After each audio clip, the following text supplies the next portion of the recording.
ഖുതുബ മലയാളത്തിൽ ഓതണം എന്നതിന്റെ തെളിവ് ആയത്തിൽ നിന്ന് കിട്ടിയതല്ല, ഹദീസിൽ നിന്ന് കിട്ടിയതല്ല. അത് മൗലവിമാരുടെ ചിലരുടെ തലയിൽ തോന്നിയ തോന്നിവാസമാണ്. അതുകൊണ്ടുതന്നെ സ്വഹാബത്ത് ഖുർആനിലും ഹദീസിലുള്ള ആശയം അങ്ങനെ തന്നെ ഇസ്ലാമായി പഠിപ്പിച്ചിരുന്നു. മുജാഹിദുകൾ എന്ത് ചെയ്തില്ല? ഖുർആനിലും ഹദീസിലുള്ള ആശയം പഠിപ്പിച്ചെന്നൊക്കെ അല്ല, പിന്നെ മൗലവിമാര് ഓരോരുത്തരും അവരുടെ തല കൊണ്ടൊരു തീരുമാനം എടുത്തിട്ട് അത് മതാണ് എന്ന് പറഞ്ഞു. അതിന് ആയത്തും ഹദീസും വേണ്ടേ? മൗലവിമാരുടെ തലയിൽ തോന്നണീന് മുഴുവൻ തെളിവായിട്ട് ഹദീസ് കിട്ടോ? ഇല്ല.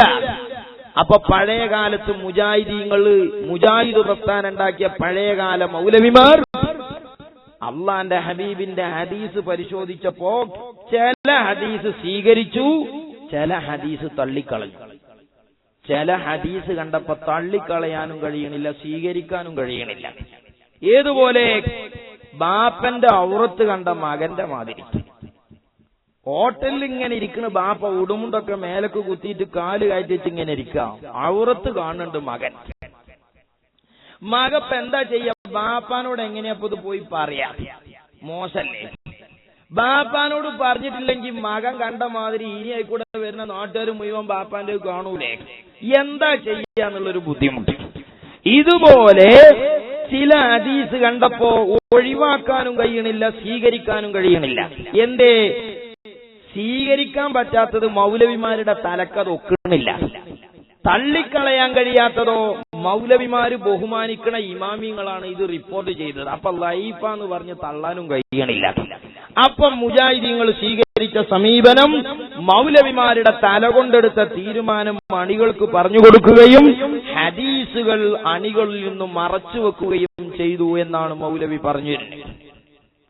നമ്മൾ പ്രതികരിച്ചതുകൊണ്ട് നമുക്കറിയാം, മുജാഹിദ് പണ്ഡിതന്മാരായ മുൻകാല നേതാക്കന്മാർ സെയ്ദ് മൗലവി, MCC അബ്ദുറഹ്മാൻ മൗലവി, അതുപോലെ KM മൗലവി, പിന്നെ ഷെയ്ഖ് മുഹമ്മദ് മൗലവി, ജമാലുദ്ദീൻ മൗലവി, അതുപോലെ തന്നെ പറപ്പൂർ അബ്ദുറഹ്മാൻ മൗലവി, അരയു മൗലവി, NB അബ്ദുസ്സലാം മൗലവി, KP മുഹമ്മദ് മൗലവി, MT അബ്ദുറഹ്മാൻ മൗലവി, എടപ്പാറ കുഞ്ഞഹമ്മദ് മൗലവി, മലപ്പുറം ഇസ്ഹാഖ് മൗലവി, വെട്ടം അബ്ദുള്ള ഹാജി തുടങ്ങിയിരിക്കുന്ന മഹാന്മാരായ ബദരീങ്ങളെ പേരല്ല വിചാരിച്ച് നിങ്ങൾ തെർലിയത്ത് ചെല്ലണ്ട.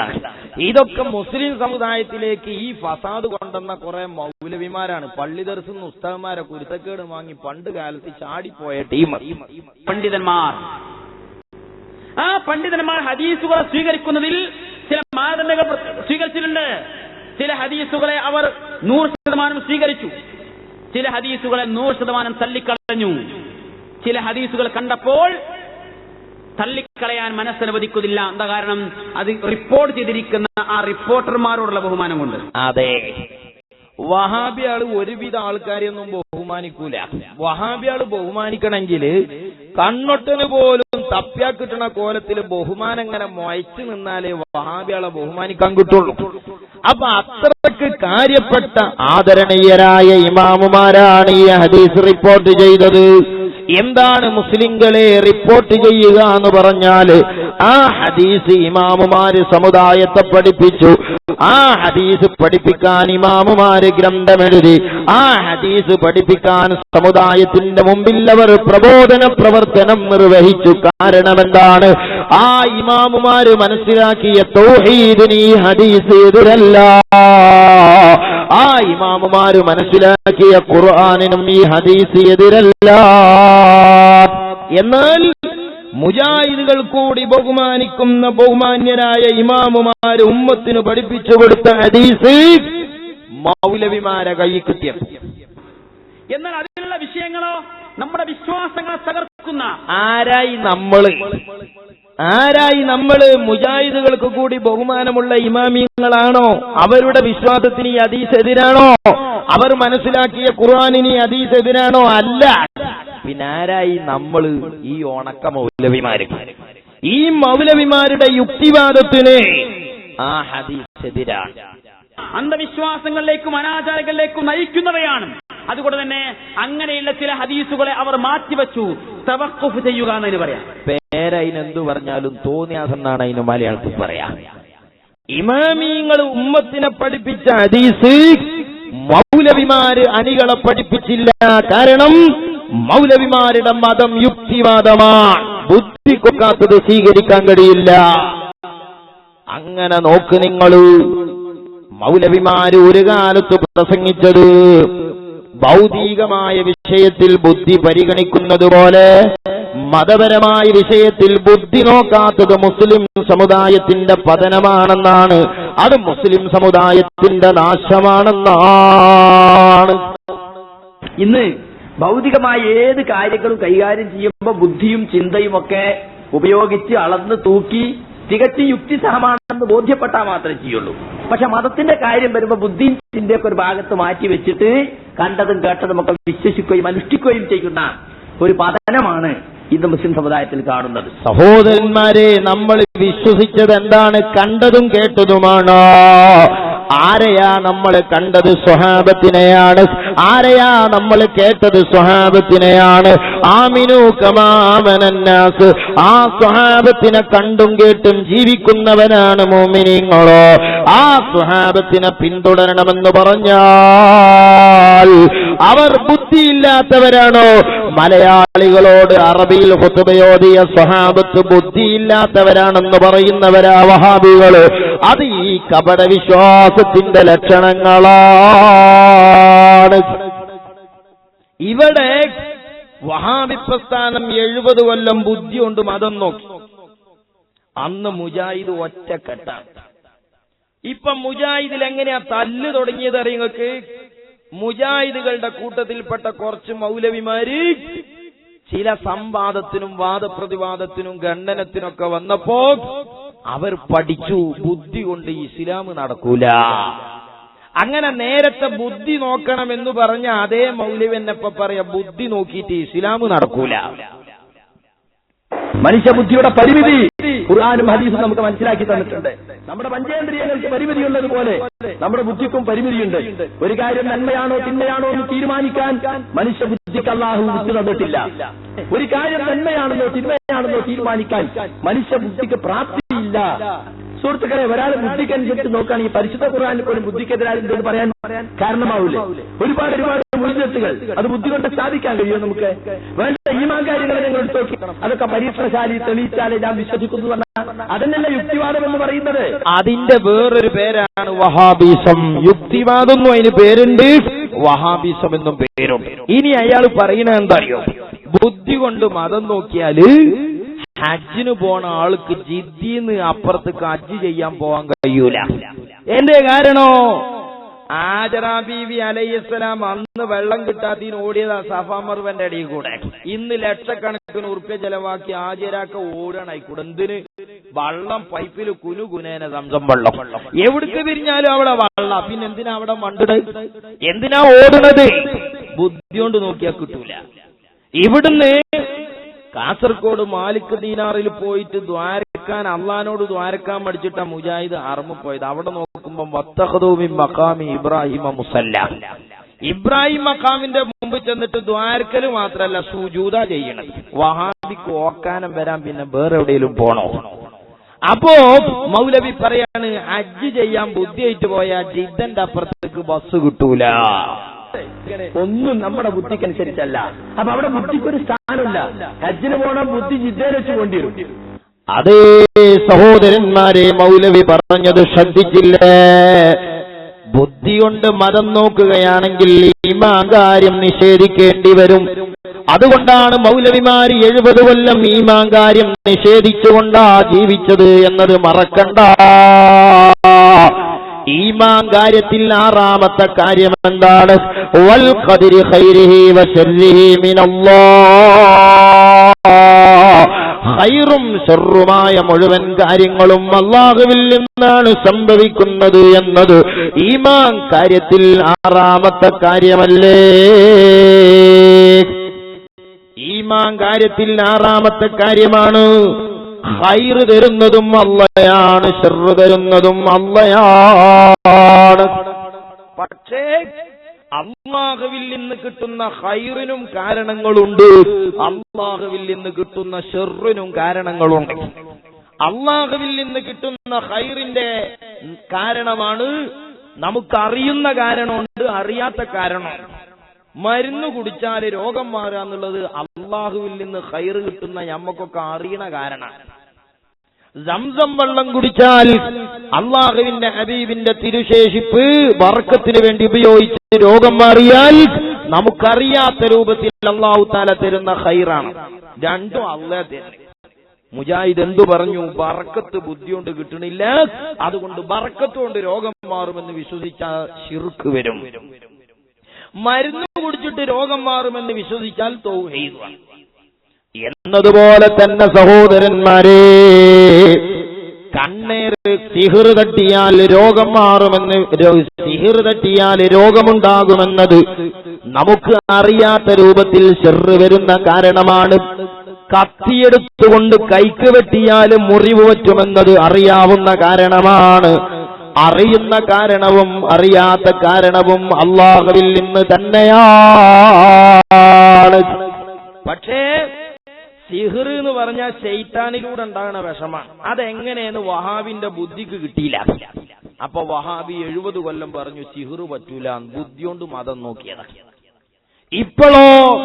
ഇപ്പം മൗലവി പറയണം, അങ്ങനെ ബുദ്ധി കൊണ്ട് നോക്കിയപ്പോ സിഹിർ എന്താന്ന് അറിയാത്തത് കൊണ്ട്, ബറക്കത്ത് എന്താന്ന് അറിയാത്തത് കൊണ്ട്, കണ്ണേറെന്താന്ന് പിടുത്തം കിട്ടാത്തത് കൊണ്ട് കണ്ണേറുണ്ട്, സിഹിറുണ്ട്, ബറക്കത്തുണ്ട് എന്നൊക്കെ പഠിപ്പിക്കണ ഹദീസ് അണികൾക്ക് പറഞ്ഞു കൊടുക്കാതെ മുജാഹിദുകൾ മാറ്റിവെച്ചു. ഇപ്പം മൗലവിമാര് പറയണ ബുദ്ധി കൊണ്ട് മതം നടക്കൂല. അങ്ങനെ ഈ മൗലവിന്റെ കൂടെയുള്ള ആൾക്കാർ പറയാണ് ഹദീസ് പൂർത്തിയാക്കാൻ പറ്റൂല. അല്ലാഹു തആല നബി സല്ലല്ലാഹു അലൈഹി വസല്ലം തങ്ങൾക്ക് പറഞ്ഞതൊക്കെ ജനങ്ങൾക്ക് പറഞ്ഞു കൊടുക്കണം, ഹദീസ് പൂർത്തിയാക്കാൻ പറ്റൂല. ഞാനൊരു അല്പ ഫാസ്റ്റ് കുറച്ചിട്ട് പറയാം, ബാസ് കുറച്ചിട്ട് പറയാം കേട്ടോ, അർത്ഥം കേട്ടോ. നാം അവതരിപ്പിച്ച തെളിവുകളും മാർഗദർശനവും വേദഗ്രന്ഥത്തിലൂടെ ജനങ്ങൾക്ക് നാം വിശദമാക്കി കൊടുത്തതിന് ശേഷം മറച്ചുവെക്കുന്നവരാരോ അവരെ അല്ലാഹു ശപിക്കും. ജിന്നിനെ പറ്റി അല്ലാഹു പറഞ്ഞു ഒരായത്തില്. ആ ആയത്തിന്റെ അടുത്ത് ഇരുത്തുക, ആ ആയത്തിന്റെ മാറ്റുക. പാതകമല്ലേ? ആണ്. അപരാധമല്ലേ? അതെ. അപകടമല്ലേ? ഓ, വിശ്വാസി സമൂഹമേ, നിങ്ങൾക്ക് എന്ത് പറ്റി? നമ്മക്ക് എന്തേലും പറ്റിക്കണോ? ഒന്നും പറ്റിയിട്ടില്ല. നമ്മൾ സിഹിർ ഫലിക്കും തന്നെയല്ലേ ഇത്രയും കാലം വിശ്വസിച്ചത്, കണ്ണേറ് തട്ടും തന്നെയല്ലേ നമ്മളൊക്കെ വിശ്വസിച്ചത്. പക്ഷേ വഹാബികൾക്ക് പലതും പറ്റി. അവരിത്രയും കാലം കണ്ണേറില്ല എന്ന് വിശ്വസിച്ച കൂട്ടരാ. ആരെ കാത്തിരിക്കുക? നമ്മൾ ആരും കാത്തിരിക്കണില്ല. നമുക്ക് മുഅ്മിനീങ്ങളായി ജീവിച്ചു പോയ സ്വഹാബത്ത് ജീവിച്ച വഴിയുണ്ട്, ഇമാമീങ്ങൾ ജീവിച്ച വഴിയുണ്ട്. ആ വഴിയിലൂടെ മുസ്ലിമായി ജീവിച്ചാൽ ആഖിബത്ത് നന്നായി മരിക്കുന്നതാണ്. അല്ലാഹു നമ്മുടെയും ദുആ കൊണ്ട് കടപ്പെട്ടവരുടെയും ആഖിബത്ത് നന്നാക്കി തരട്ടെ. അല്ലാഹുവിന്റെ കിതാബിനെതിരെ പ്രവർത്തിച്ച സ്വർഗം വരാന്ന് റസൂൽ പറഞ്ഞിട്ടുണ്ടോ? എന്താ പറഞ്ഞത്? അല്ലാഹ് അവതരിപ്പിച്ച തെളിവ് കണ്ണ് കണ്ടിട്ട് അത് ചില ആളുകൾക്ക് വേണ്ടി പറയാതെ മൂടി വെച്ചാൽ അല്ലാഹ് ശപിക്കുന്നു. എല്ലാ മലക്കുകളും ഒന്നടങ്കം ശപിക്കുന്നു. സഹോദരിമാരെ, പറ, അല്ലാഹുവിന്റെ ശാപകോപങ്ങൾ കിട്ടുന്ന ആളാകണോ നമ്മള്? പറയണ്ട. പറഞ്ഞാല് ക്ലിപ്പിന്റെ എണ്ണം കൂടും. മുജാഹിദീങ്ങള് അങ്ങോട്ടും ഇങ്ങോട്ടും ഗ്രൂപ്പ് തിരിഞ്ഞുകാണ്ട് തച്ച് അങ്ങോട്ടും ഇങ്ങോട്ടും തോന്നിയാസം പറഞ്ഞതുകൊണ്ട് നമ്മളെ ലാപ്ടോപ്പിൽ കുനുകുനേന ക്ലിപ്പായി. ഇപ്പൊ ഞാൻ പ്രസംഗിച്ചാൻ പോണോടത്തൊക്കെ മൈരിവിക്കരിച്ച് ഞാൻ സ്വാഗതം പറയുന്നുണ്ടെങ്കിൽ പറയാം, അല്ലെങ്കിൽ വേല തുടങ്ങല. കാരണം എത്ര കാലം ക്ലിപ്പ് പറയും. എനിക്കതിന് ക്ഷമ ഉണ്ടായാലും നിങ്ങൾക്ക് ക്ഷമ ഉണ്ടാവില്ല എന്ന് എനിക്കറിയാം. അതുകൊണ്ട് ഞാൻ അതിക്ക് മുഴുവൻ പോണില്ല. പിന്നെ ഒരു സീഡ് നിങ്ങൾ പോകുമ്പോ ഏതെങ്കിലും ചില്ലറ പൈസ കായുണ്ടെങ്കിൽ ഒരു 75 ഉറുപ്പിക കൊടുത്താൽ മുജാഹിദും ജമാഅത്തെ ഇസ്ലാമിയും ചെയ്ത ഒരുപാട് സംഗതി വിശദീകരിക്കുന്ന സീഡി ഉണ്ട്. അത് ഓരോ സീഡി ഓരോരുത്തർ കയ്യിൽ വാങ്ങണമെന്ന് 75 ഉറുപ്പിക ഉള്ളത്. ഇപ്പൊ നമ്മൾ ഒരു ദിവസം മത്സ്യം വാങ്ങണ കാശില്ല. അതുകൊണ്ട് എന്തെങ്കിലുമൊക്കെ തങ്ങൾ വാപ്പാന്റെ അടുത്ത് സ്വതക്കം കൊടുത്ത് ബാക്കി എന്തെങ്കിലുമൊക്കെ ഉണ്ടെങ്കിൽ നിങ്ങൾ ഓരോ സീഡി വാങ്ങണം, വിശദമായി സ്വസ്ഥമായി വീട്ടിൽ നിന്ന് കേൾക്കാൻ. കുറച്ച് വിഷയം ഇൻഷാ അല്ലാഹ് ഞാൻ ഇവിടെ പറയും. ക്ലിപ്പ് ഇഷ്ടം പോലെയാ. കാരണം മൗലവിമാരിങ്ങനെ പറയണം. ഞങ്ങളെ നാട്ടിലൊക്കെ പെണ്ണുങ്ങളെ തുണിഷാപ്പ് കൊണ്ടയാൽ ഒരു അവസ്ഥ ഉണ്ട്. ഓൽക്ക് തുണിഷാപ്പിൽ കാണുന്നതൊക്കെ ആവശ്യക്കാരോ ഒക്കെ മേശമക്ക് വലിച്ചിടും. പിന്നെ ഏതെങ്കിലുമൊക്കെ എടുത്താണ് പോകല. എന്ന മാതിരി ഏതാ ഇടണ്ടെന്ന് നമുക്കറിയില്ല. കുറച്ച് വിഷയമൊക്കെ ഞങ്ങളെ കേൾപ്പിക്കും. ഒരുപാട് വിഷയങ്ങൾ അങ്ങോട്ടും ഇങ്ങോട്ടും പറഞ്ഞിട്ട് ഇനി വഹാബികളെ കള്ളിയൊന്നും പൊളിയാൻ ബാക്കിയില്ല, ഒക്കെ പൊളിഞ്ഞു. ഇരിക്കട്ടെ സഹോദരന്മാരെ, അങ്ങനെ മൗലവിമാര് ഹദീസ് പൂത്തിവെച്ചത് പുറത്തെടുത്തപ്പോൾ 70 കൊല്ലം തട്ടാത്ത കണ്ണേറ് തട്ടുന്ന ഹദീസ് ഇപ്പം മൗലവിമാര് വിശദീകരിക്കാൻ തുടങ്ങി. 70 കൊല്ലം മുജാഹിദിന് കണ്ണേറ് തട്ടൂലേ. എന്തേ ഹദീസിലില്ലായിട്ട? അല്ല, മൗലവിന്റെ തലക്ക് തിരിയായിട്ട്. എത്തായി കണ്ണേറിന് തിരിയണ്ടേ? അതുകൊണ്ട് എന്ത് ചെയ്തു? അണികളോട് യുക്തിവാദം പറഞ്ഞു, കണ്ണേറ് തട്ടൂല. കിതാബിലുള്ള ഹദീസോ അത് ജനങ്ങൾക്ക് പറഞ്ഞു കൊടുക്കാതെ മാറ്റിവെച്ചു. ആ മാറ്റിവെച്ച ഹദീസ് ഇപ്പം മൗലവിമാരിൽ ഒരു വിഭാഗം പറയാൻ തുടങ്ങി. താങ്കളെ അലട്ടുന്ന ദ്രോഹിക്കുന്ന എല്ലാ പ്രശ്നങ്ങളിൽ നിന്നും മിൻ ശർരി കുല്ലി നഫ്സിൻ, അതേപോലെ എല്ലാ ഷർറിൽ നിന്നും, ഔ ഐനി ഹാസിദിൻ, അസൂയക്കാരന്റെ കണ്ണേറിൽ നിന്നും. കണ്ണേറ് ഇന്നൽ ഐന ഹഖുൻ, കണ്ണേറ് സത്യമാണ്. കണ്ണേറ് സത്യ. 70 കൊല്ലം ഇത് ഖുറാഫത്താണ്, 70 കൊല്ലം ഇത് ശിർക്കാണ്. ആ ശിർക്കായ സംഗതി ഇപ്പൊ വഹാബിക്ക് സത്യമാവുകയാണ്. 70 കൊല്ലം തട്ടാത്ത സിഹ്ർ തട്ടുന്ന ഹദീസ് മൗലവിമാര് തന്നെ വിശദീകരിക്കുന്നു. അള്ളാഹുവിന്റെ റസൂൽ ഒരിക്കലും ഇങ്ങനെ ഒരു ചെറിയ സംശയം, എന്താപ്പത് ഇന്നലെ ഇപ്പൊ ഏത് ഭാര്യന്റെ അടുത്ത് പോയി, നാളെ എവിടെ പോകേണ്ടത്? നബിക്ക് ചെറിയൊരു കൺഫ്യൂഷൻ, എന്തോ ഒരു ഓർമ്മപ്പശക്ക് പറ്റിയതുപോലെ നബിക്ക് തോന്നി. അള്ളാഹു വഹീലൂടെ അറിയിച്ചു കൊടുത്തു, ഏതോ ഒരു ജൂതൻ, ബുഖാരിലെ ഹദീസാണ്, ഉപദ്രവിക്കാൻ വേണ്ടി ഒരു കിണറ്റിൽ കൊണ്ടുപോയി ഒരു ചീർപ്പും മുടിക്കെട്ടും ഉപയോഗിച്ചുകൊണ്ട് ഒരു കിണറ്റിന്റെ വെള്ളത്തിൽ എന്തോ മാട്ടുമാരണം നടത്തിയിരിക്കുക. ആ മാരണം ചെയ്ത വെള്ളം നിറവ്യത്യാസം വന്ന് കിടക്കുന്നതായിട്ട് കണ്ടു. അള്ളാഹുവിന്റെ റസൂൽ അള്ളാഹു വഹീൽ അറിയിച്ചു കൊടുത്തു, ഒരാൾ പറഞ്ഞയച്ച ആ വസ്തു എടുത്ത് പുറത്ത് കിട്ടു. നബിക്ക് ആ ചെറിയ മാനസികമായ വിഷമം നീങ്ങിപ്പോയി എന്നാണ് സഹീഹുൽ ബുഖാരിന്റെ ഹദീസിലുള്ളത്. ഈ ബുഖാരിയിലെ ഹദീസ് 70 കൊല്ലം മുജാഹിദുകൾ അണികൾക്ക് പറഞ്ഞു കൊടുക്കാതെ പൂത്തിവെച്ചു. ഇപ്പോൾ ചില മൗലവിമാരത് പുറത്തെടുത്തു. 70 കൊല്ലമില്ലാത്ത സിഹ്ർ ഇപ്പൊ ഫലിക്കാൻ തുടങ്ങി. ഇതൊന്നല്ല കഥ, ഇനി നിങ്ങൾക്ക് കേൾക്കണോ? 70 കൊല്ലം ഏതെങ്കിലും ഒരു സാധനത്തിന് ബർക്കത്തുണ്ട് എന്ന് പറഞ്ഞ ആ സാധനം ദൈവാകുക. ഇപ്പം മുജാഹിദീങ്ങളൊക്കെ മൂടിയിട്ട വെള്ളം കിട്ടിയെങ്കിൽ എന്നുള്ളതിലേക്ക് നടക്കുക. മൗലവിമാര് നെഞ്ഞത്തടിച്ചു പറയാൻ അള്ളാന്റെ ഹബീബിന്റെ തിരുശേഷിപ്പിന് ബർക്കത്തുണ്ട്. ില്ല. ഇനി മുടി കിട്ടിയെന്ന് പറയുന്ന സഹാബികളില്ലേ, മുജാഹിദ് പ്രസ്ഥാനം നിഷേധിച്ചോ? അത് ഇവിടെ ഇരിക്കുന്ന ഏതെങ്കിലും ഒരു മുജാഹിദിന് നബിയുടെ മുടിയിലൊന്നുമില്ല എന്ന വിശ്വാസമുണ്ടെങ്കിൽ സഹോദരാ തിരുത്തണം എന്നാണ് ഈ സന്ദർഭത്തിൽ പറയാനുള്ളത്. നബിയുടെ മുടിക്ക് മാറ്റമുണ്ട്, സഹാബികൾ ആ മുടി കൊണ്ട് ബർക്കത്തെടുത്തിട്ടുണ്ട്. മുജാഹിദുകൾ അതിനെ നിഷേധിച്ചിട്ടില്ല. മുജാഹിദുകൾ അതിനെ നിഷേധിച്ചിട്ടുണ്ട്. അവസാനം പറഞ്ഞത് കള്ളം, ആദ്യം പറഞ്ഞ 2 എണ്ണം സത്യം. എന്തേ ബർക്കത്തിനെ മുജാഹിദ് നിഷേധിച്ചിട്ടില്ല എന്നപ്പ പറയണേ? എന്നാൽ അതേ മൗലവിന്റെ ബർക്കത്തിനെ നിഷേധിക്കാണ്. മുടി എടുത്തത് എന്തെങ്കിലും പുണ്യം കിട്ടാനല്ല, അത് മരിച്ച ബാപ്പാന്റെ മുടിയൊക്കെ ഓർക്കാൻ മക്കൾ എടുത്തു വെക്കുന്ന മാതിരിയാണ്.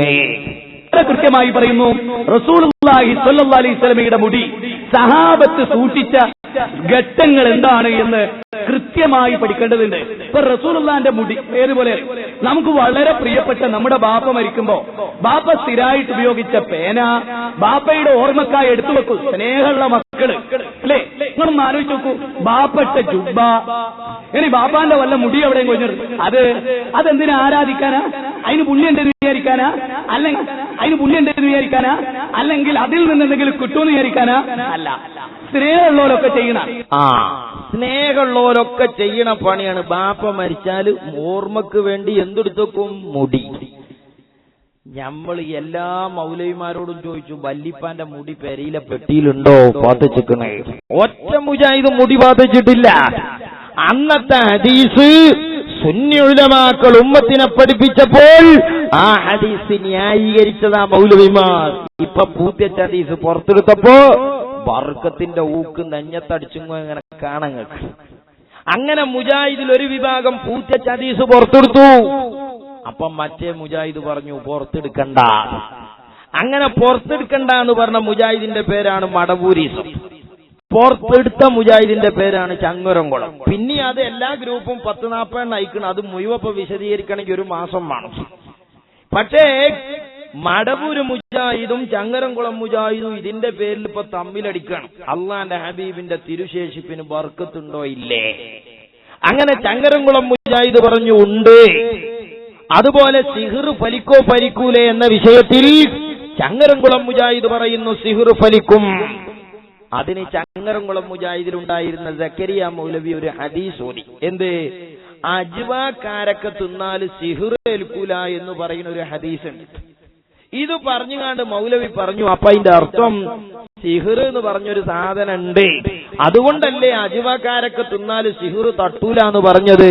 തട്ടാത്തൊരു സാധനം, ഇല്ലാത്തൊരു സാധനമാണ് സിഹിറെങ്കിൽ പിന്നെ അതിന്റെ മരുന്നാണ് അജ്വാക്കാരക്കാന്ന് നബി സല്ലല്ലാഹു അലൈഹി വസല്ലം പറയോ? അതുകൊണ്ട് അജ്വാക്കാരൊക്കെ തിന്നാ സിഹിർ പറ്റൂല എന്ന ഹദീസ് അല്ലെങ്കിൽ പറ്റും എന്നതിന്റെ തെളിവാണ്. അപ്പം മടവൂര് മുജാഹിദിലെ മൗലവി അതിനെ ഗണ്ണിക്കാൻ. എന്ത്? അജ്വാക്കാരൊക്കെ തിന്നാല് സിഹിർ പറ്റൂല എന്ന് മാത്രല്ല നബി സല്ലല്ലാഹു അലൈഹി വസല്ലം പറഞ്ഞത് വിഷേൽക്കൂല എന്നും പറഞ്ഞിട്ട്. അതുകൊണ്ട് അജ്വാക്കാരൊക്കെ ഞങ്ങൾ വാങ്ങിത്തരാം, ഞങ്ങളൊന്ന് കുടിച്ചു തരുമോ വിഷം നാട്ടി.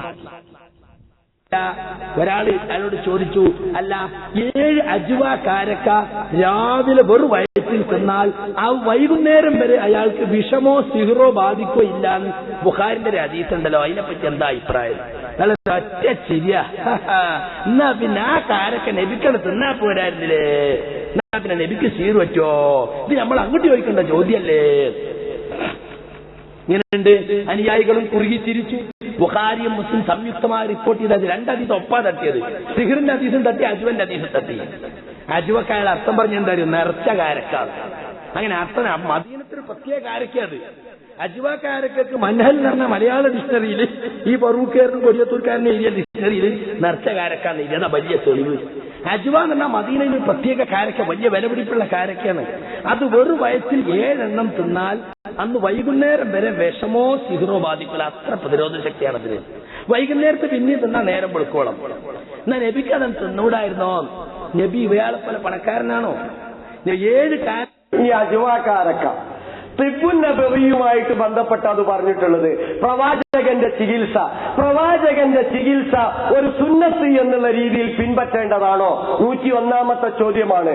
പ്രവാചകന്റെ ചികിത്സ, പ്രവാചകൻ നടത്തിയ ചികിത്സ അല്ലെങ്കിൽ ആ രീതിയിൽ പ്രവാചകൻ പറഞ്ഞ ഔഷധങ്ങൾ ഒരു സുന്നത്ത് എന്ന നിലയിൽ പിൻപറ്റേണ്ടതാണോ? ഇനി അജ്വാക്കാരൊക്കെ തിന്നാൽ സിഹിർ ഫലിക്കുകയില്ല എന്ന് മാത്രമല്ല പറഞ്ഞിട്ടുള്ളത്, സുമ്മും ബാധിക്കുകയില്ല എന്ന് പറഞ്ഞിട്ടുണ്ട് പ്രവാചകൻ. 102ാമത്തെ ചോദ്യമാണ്. നമുക്കൊരു പരീക്ഷണം നടത്തി നോക്കാം. കാരക്ക ഞങ്ങൾ കൊണ്ടുവരാം, ഫ്രീ ആയിട്ട് തരാം. കാരക്ക തന്നതിന് വെറും ബാറ്റിൽ തരും. ഏതുപോലെ അടുപ്പ് ഞങ്ങൾ മൂട്ടിത്തരാം, തീയ് ഞങ്ങൾ കത്തിച്ചു തരാം, ഇങ്ങളൊന്ന് തീയിലിട്ട് കാട്ടിത്തരോയിച്ചില്ലേ? അത് ആരാ? അത് വഹാബിയാളെ ചോദ്യമാണ്. പരീക്ഷിച്ചിട്ട് ഈമാൻ ഉണ്ടാക്കുക എന്നുള്ളത് സുന്നിയാളെ പരിപാടിയല്ല. സുന്നിയാക്ക് കത്തിച്ചു നോക്കിയിട്ട് കത്തൂലേ നോക്കിയിട്ട് വേണ്ട മുഖ്യ വള്ളം കുടിച്ചാലേ. പിന്നെ അത് മുഅ്മിനീങ്ങൾ തിരുകേശാന്ന് പറഞ്ഞാൽ അതന്നെ മതി ബർക്കത്തിന് എമ്പാടും. അതുകൊണ്ട് നമ്മളോട് ചിലർ പറഞ്ഞു കത്തിച്ചു കാട്ടിത്തരോ, അടുപ്പ് ഞങ്ങൾ മൂട്ടിത്തരാ, ചിരട്ട ഞങ്ങൾ ഇട്ടുതരാ, തീപ്പുക്കുട്ടിക്കൊള്ളി ഞങ്ങൾ എഴുതിത്തരാം, മണ്ണെണ്ണ ഞങ്ങൾ പറഞ്ഞുതരാം. നമ്മൾ പറഞ്ഞു സുന്നിയാൾ അങ്ങനെ പരീക്ഷിച്ച് വിശ്വസിക്കണ കൂട്ടരല്ല, അത് മുജാഹിദീങ്ങളെ പരിപാടിയാണ്. നല്ല കുരിടാനും കലക്കിത്തരും. നമുക്കൊന്ന് നോക്കാലോ, വിഷം ബാധിക്കൂലെന്ന്. ഒരുപാട് മക്കളുണ്ടല്ലോ, ഏതെങ്കിലും ഒരു കുട്ടീനെ പറഞ്ഞയച്ചാൽ മതി, കാരണം ഒരു ഹദീസ് സഹിയാണെന്നാണ് തെളിയിക്കല്ലേ. വലിയ കാര്യല്ലേ? പക്ഷേ എഴുതിത്തരണം കൃത്യമായി സാക്ഷികളെ നിർത്തിയിട്ട് എന്ത് വേണമെന്നറിയോ? ഈ മരണത്തിൽ ഒരാൾക്കും യാതൊരു പങ്കുമില്ല, ഇതിന്റെ പേരിൽ ആരുടെ പേരിലും ഒരു കുറ്റവും ചാർത്തരുത് എന്ന് നല്ല മുദ്രപത്രം വാങ്ങിയിട്ട് പിന്നെ വക്കീലിന്റെ മുമ്പിൽ വെച്ചിട്ട് എന്ത് ചെയ്യണം? കൃത്യമായിട്ട്, വളരെ കൃത്യമായിട്ട് എഴുതി തരണം. നിങ്ങളതിന് അടിയാധാരം ഉണ്ടാക്കിയിട്ടും കാര്യമല്ല, നാട്ടുകാർ വെറുതെ വിടൂല.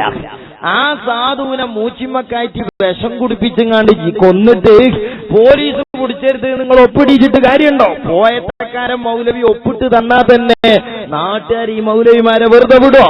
അപ്പൊ സഹോദരന്മാരെ, ബുദ്ധി കൊണ്ട് മതം നോക്കി അള്ളാഹുവിന്റെ മതമാകുന്ന ഇസ്ലാമിനെതിരെ പുതിയ മതമുണ്ടാക്കിയവരാണ് വഹാബികൾ. അതിന്റെ തെളിവുകൾ പ്രമാണമല്ല, അതിന്റെ തെളിവുകൾ ഹദീസുകളല്ല, ഉള്ള ഹദീസുകൾ മാറ്റിവെച്ചുകൊണ്ട് യുക്തിവാദം സമുദായത്തെ പഠിപ്പിച്ചതാണ്. പൂത്തിയച്ച ഹദീസ് പുറത്തെടുത്തപ്പോ സംഗതി പിടുത്തം കിട്ടി. ഇനി നോക്കി നിങ്ങള്, ശൈത്താൻ പള്ളിയിലുണ്ടാക്കും പള്ളവേദന ഉണ്ടാക്കാർക്ക് മുജാഹിദിനെ, ചെകുത്താൻ തലവേദന ഉണ്ടാക്കുക മുജാഹിദിനെ. പൂത്തിയച്ച ഹദീസ് പുറത്തെടുത്തപ്പോ കിട്ടിയതാണ്. മൗലവി പറയുന്നത് നോക്കുങ്ങള്, നമ്മളെ ശൈത്താൻ ശാരീരികമായി ഉപദ്രവിക്കും. ശാരീരികമായി ഉപദ്രവിക്കും എന്ന് പറഞ്ഞാല് പള്ളവേദന ഉണ്ടാക്കും, തലവേദന ഉണ്ടാക്കും, കാലുവേദന ഉണ്ടാക്കും. ആര്? ചെകുത്താൻ. അടുത്തത്, ഒരാളുടെ രോഗകാരണം ജിന്നു ബാധിച്ചതാണ് എന്ന് വഹി അനുസരിച്ച് നബി സല്ലല്ലാഹു അലൈഹി വസല്ലമക്കല്ലാതെ മറ്റൊരാൾക്കും ഉറപ്പിച്ചു പറയാൻ സാധ്യമല്ല. അടുത്തത്, പിശാച് മനുഷ്യരിൽ ശിർക്കിലേക്കും ബിദ്അത്തിലേക്കും ഹറാമിലേക്കും ഒക്കെ എത്തിക്കുന്ന വസ്വാസ് ഉണ്ടാക്കുന്നതാണ് ഏറ്റവും ഗൗരവമുള്ള സംഗതി. എന്നാൽ പിശാച് തോന്നലുകൾക്ക് പുറമേ ശാരീരിക ഉപദ്രവങ്ങളും ഉണ്ടാക്കും. ഏറ്റവും വലിയ സംഗതി എന്താ? പിശാച് ശരീരത്തിൽ പ്രവേശിക്കുന്നല്ല. ഏറ്റവും വലിയ സംഗതി മനുഷ്യന്റെ മനസ്സിൽ വസ്വാസ് ഉണ്ടാക്കി, നാലും ഒരു മഹാന്മാരല്ലേ, ഓരെ വിളിച്ചൂടെ, എന്നാ പിന്നെ വിളിച്ചോ മൊയ്തീൻ ശൈഖേ. അങ്ങനെ മനുഷ്യന്റെ മനസ്സിൽ വസ്വാസ് ഉണ്ടാക്കി ശിർക്കിലും ബിദ്അത്തിലും ഹറാമിലും എത്തിക്കുക, ഇതാണ് ഏറ്റവും വലിയ സംഗതി. അതിനെതിരില്ല നമ്മുടെ മുഖ്യ പടയോട്ടം. എന്നിട്ട് അതേ തീരുമാനത്തിൽ പറയാണ്, എന്നാൽ പിശാച് തോന്നലുകൾക്ക് പുറമേ ശാരീരിക ഉപദ്രവങ്ങളും ഉണ്ടാക്കും. തീർന്നില്ല. റുഖിയയുടെ ഭാഗമായി, റുക്കിയ എന്ന് പറഞ്ഞാല് ബീരാൻകുട്ടിന്റെ ഭാര്യന്റെ പേരല്ല. റുക്കിയ എന്ന് പറഞ്ഞാൽ മന്ത്രിച്ചൂത എന്നാണ് അതിന്റെ മലയാളം. പക്ഷെ മുജാഹിദ് ആകുമ്പോൾ പറഞ്ഞാൽ മോശല്ലേ. അതുകൊണ്ട് ഇനി കുറെ സ്ഥലത്ത് നിങ്ങൾക്ക് കേൾക്കാം റുക്കിയ റുക്കിയാന്ന്. അത് ഫാത്തിമാന്റെ ഓപ്പോസിറ്റിൽ തുണക്കാരത്തിയായ റുക്കിയ അല്ല, അത് മന്ത്രിച്ചൂത എന്നാണ് അതിന്റെ അർത്ഥം. അടിക്കുക പോലെയുള്ള സംഗതികൾ പ്രാമാണികമായി സ്ഥിരപ്പെട്ടതല്ല. അടിച്ചർക്കുക എന്ന് പറയും, അത് പ്രാമാണികമായി സ്ഥിരപ്പെട്ടതല്ല, ശരീരത്തിൽ ബാധിക്കും. അതിന് റുഖിയ ശറഇ ചെയ്യാവുന്നതാണ്. പക്ഷെ അതിന്റെ ഭാഗമായി അടിക്കുക തീരുമാനങ്ങൾ വളരെ കൃത്യമായി ഈ കേരള ജംഇയ്യത്തുൽ ഉലമ അംഗീകരിച്ചു, കേന്ദ്രം അംഗീകരിക്കുകയും ആ കാര്യം വളരെ കൃത്യമായി നമ്മുടെ സംസ്ഥാന കൗൺസിലിൽ പറയുകയും ചെയ്തു. ഇതിൽ ഒപ്പിട്ടത് C Kunhu Muhammad Ali Parappur, T N Abdul Latheef Madani, M Abdurahiman Salafi, K Zakariya Sulahi. അബൂജഹലല്ലാത്ത എല്ലാ മൗലവിമാരും ഒപ്പിട്ടുകണ് ചെകുത്താ മസാലയിൽ. നാലാമത് ഒപ്പിട്ട ആള് സക്കരിയ സുലാഹിയാണ്. പക്ഷെ ആദ്യം പുറത്താക്കിയത് ആ സാധുവിനെയാണ്. എന്താ കാരണം എന്നറിയാം നിങ്ങൾക്ക്? സംഗതി മുജാഹിദിന് എന്ത് കിട്ടി? നമുക്ക് വയറുവേദന ഉണ്ടാക്കാൻ ചെകുത്താൻ വരും, തലവേദന ഉണ്ടാക്കാൻ ചെകുത്താൻ വരും എന്ന് മുജാഹിദീങ്ങൾക്ക് കിട്ടി. അപ്പൊ പിന്നെ മുജാഹിദീങ്ങളിൽ ചിലരെന്ത് ചെയ്തു? പള്ളന്റെ ഉള്ളിലെ ചൈത്താനെ പുറത്താക്കണ പണി ചികിത്സ നടത്തി. അങ്ങനെ ചികിത്സ നടത്തിയപ്പോ മുജാഹിദീങ്ങളിടയിൽ വല്ലാത്ത നാണക്കേട്. ഒരു മൗലവി പറയാണ്, ടി.പി. അബ്ദുള്ളക്കോയ മദനി എന്ന് പറയുന്ന വലിയ വയസ്സായ ഒരു മൗലവി. ആ മൗലവി പറയണ ഇപ്പൊ കേരളത്തിലൊക്കെ മലപ്പുറത്തും കോഴിക്കോട്ടൊക്കെ ഉള്ള മുജാഹിദിന്റെ അവസ്ഥ എന്താ അറിയോ? മൗലവി പറയാണ്, മുമ്പൊക്കെ ഏതെങ്കിലും ഒരു ടൗണിൽ ചെന്നിട്ട് മുജാഹിദ് പറയാൻ നിന്ന ആൾക്കാർ ഓടിങ്ങനെ വരും മൗലവിന്റെ പ്രസംഗം കേൾക്കാം. ഇപ്പൊ ഒരു ടൗണിൽ ചെന്നിട്ട് മുജാഹിദ് എന്നാണ് തുടങ്ങിയാൽ മതി, ആൾക്കാർ മുഴുവൻ ഇരിക്കണ പീഡിയക്കൊലയുമെന്ന് എണീറ്റിട്ട് ഓട്ടോറിക്ഷ സ്റ്റാൻഡ് ഓടാണ്. ഓട് മാത്രമല്ല, കിട്ടിയ ഓട്ടോറിക്ഷക്ക് കൈയാട്ടിയിട്ട് ഓട്ടോയിലേക്ക് ചാടിക്കേറുക. ഡ്രൈവർമാർ ചോദിക്കുക എവിടുക്കാ പോണേ? എവിടേക്ക് പോയാലും വേണ്ടില്ല, വയനാട്ടിൽ എത്തിയാലും വേണ്ടില്ല, ഇവിടെ നിന്നൂടാ, മൗലവിന്റെ പ്രസംഗം കേൾക്കുന്നുണ്ട്. ഈ ഒരു അവസ്ഥ മുജാഹിദ്, കാരണം തൊള്ള തുറന്നാ ജിന്നും ചെയ്താനുമാണ്, ആ ഒരവസ്ഥ മൗലവിമാർക്ക് എത്തി എന്നാണ് മൗലവി പറയുന്നത്. സമൂഹത്തിൽ ഇന്ന് അനുഭവിക്കുന്ന അപമാനം എന്താ നിങ്ങൾ വിചാരിക്കുന്നത്? ഒരു മുജാഹിദായിരുന്ന അഭിമാനമായിരുന്നു, അന്തസ്സായിരുന്നു.